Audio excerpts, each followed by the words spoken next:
redo that? No, keep going.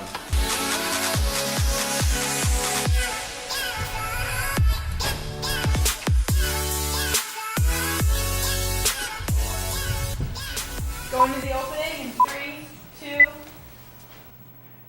Hi everyone, welcome to the Buc Buzz. I'm Trevor Bradshaw. And I'm Mario Tulip, here in place of Kira O'Gorman, who is currently still reminiscing the nice Florida weather.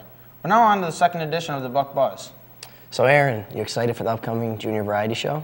I really am excited. A lot of my friends were in it last year, and it was such an entertaining show. And seeing them perform and all their talent show, it was a lot of fun. Yeah, I'm excited to see it again too. This year's show is on April 1st and 2nd, starting at 7 p.m. Alyssa Coppola and I would like to share some more information about the show with all of you. The Junior Variety Show is an annual show hosted by the junior class that any OHS student can participate in. This provides a great opportunity for students to display a wide array of talents, such as singing, dancing, and other performances, all in front of an audience. We have anywhere from 20 to 30 acts year to year. This year we have 28 in the show, so we'll have about 35 different students performing. Any student can participate, but they must go through an auditioning process first. So we have one day where students audition and they come and they perform a piece of their act, and then they get a letter if they make it or not. MCs, a major component of the show, must also audition. My role was hosting. I hosted with Evan and Ayla Bush, and we had a great time. Being a part of the show was pretty important. We did a lot of skits and stuff, so it was pretty neat. They run the whole show. They fill the time in between acts and make sure the audience is entertained during the whole show. They also introduce each act, so they have a really important part in making sure that the show runs smoothly and keeps going. It's a really good way to get musicians and local performers together to just make a really cool performance for the high school, to really understand what kind of music the students are making. In addition to providing an enjoyable experience for the community of Oswego, the JV show tremendously benefits the junior class. So all the profits go to the junior class, and it will help pay for the prom, and then also the money carries over to their senior year, which will pay for senior events like senior picnic and senior dinner dance, and help keep those costs low for the seniors. This year has a lot more bands. I don't know if it's just that there wasn't many bands last year, but we have a lot more performing bands with Sophie Woods and Luke May, so it's going to be pretty cool. We have several different dancers, including tap and Irish dancing. We have a lot of singing and dancing. We have a great guitarist performing, so it'll be a really good show. This year's show will take place on April 1st and 2nd in our own theater, and is sure to be a memorable one. All this time, God knows I'm singing. The heart is so cold all over my arm. I don't know that they are. Wow, that was really cool seeing some of the performers auditioning before the show. Yeah, being able to film that, it was really cool seeing all that behind the scenes stuff. So Trevor, what do you think about Common Core? Well, I don't know too much about it, but from what I've heard, it's pretty difficult. Well, here's some more information on it. Unfortunately, the education system has had its fair share of challenges recently, both in the terms of funding and foreign policies, stemming from federal and state laws. First among the challenges was the implementation of Common Core. Common Core is a set of academic standards mandated on school districts by the State Board of Regents, while most people are open to the higher academic standards, and the implementation of the new standards was widely criticized by parents, teachers, and administrators. Well, personally, I'm not a huge fan of Common Core and how it goes about teaching the students. Yeah, I mean, I just wish it gave the teachers more freedom how to teach their class. Yeah, I agree. Like, a lot of the times, Common Core isn't necessarily what kids need, you know. Also, with the new material that's brand new, it's kind of harder for parents to help their kids with homework anymore. Yeah, definitely. I mean, do you think it should be reevaluated by educational administrators? I think it should seriously be addressed. But anyways, off the topic of Common Core, what do you think about the Oswego City program? Well, I've heard incredible things about it, and the students who participate in it, they really do benefit from it. It's a really great program, and I attend it myself, and it's great to learn a skill for college, and it's also great for a lot of kids to learn. Yep, I agree. And with more information regarding City, now we send it over to Martin and Alex.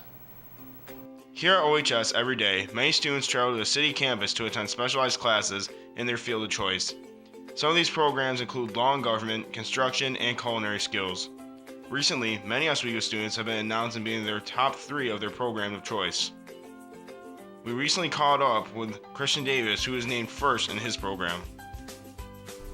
I've always sort of been interested in law and legal fields, and I've wanted to pursue a career in federal law enforcement, so that really got me interested in New Vision Law and Government.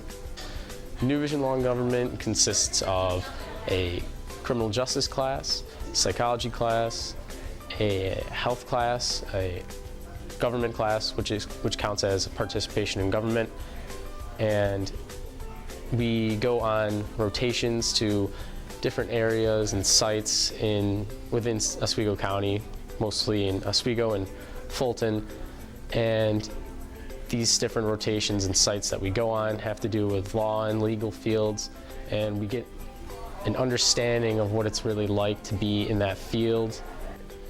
I intend to major in criminology, and for my first 2 years I will attend Lemoyne College, and that'll get me like the basic classes for criminology, and then I plan on transferring to George Mason University, which has a better criminology program. They have like former FBI and CIA agents as their adjunct professors.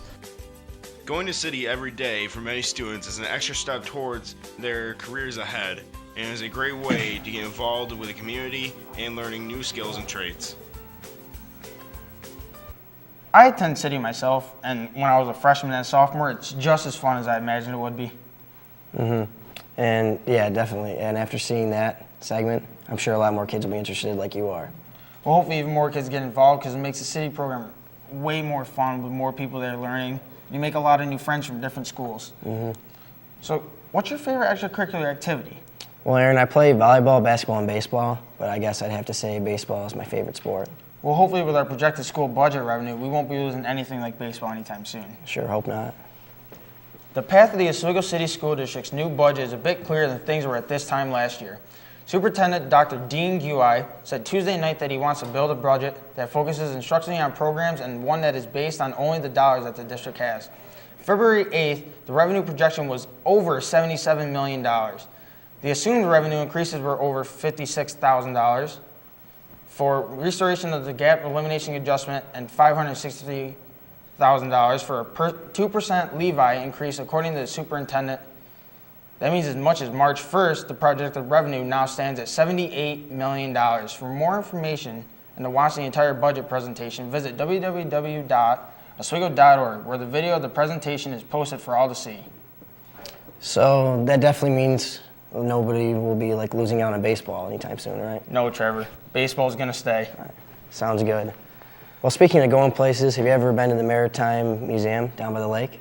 No, I have not. Well, Aaron, listen closely. The H. Lee White Maritime Museum in Oswego is one of 15 museums and attractions across New York State that are being promoted in the I Love New York Museum discount this winter. The H. Lee White Maritime Museum contains over 400 years worth of valuable and interesting artifacts and give us all a glance into our city's past. The museum is open year-round, contains several sites that include the main building of exhibits, a fleet of historic vessels, and a boating education center.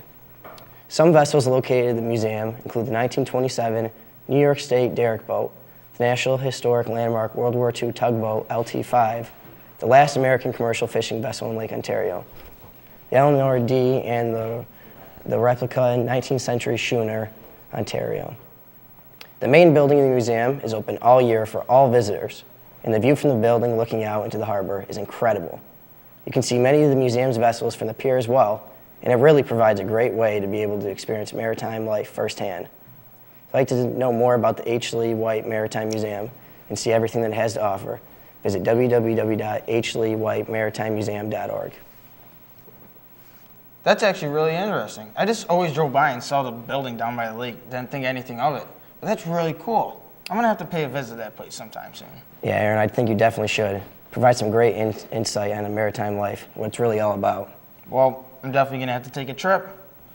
Well, that's all for this week's edition of the Buc Buzz. Thank you for tuning in. Now, don't forget to tune in for next week's show. Have a wonderful day.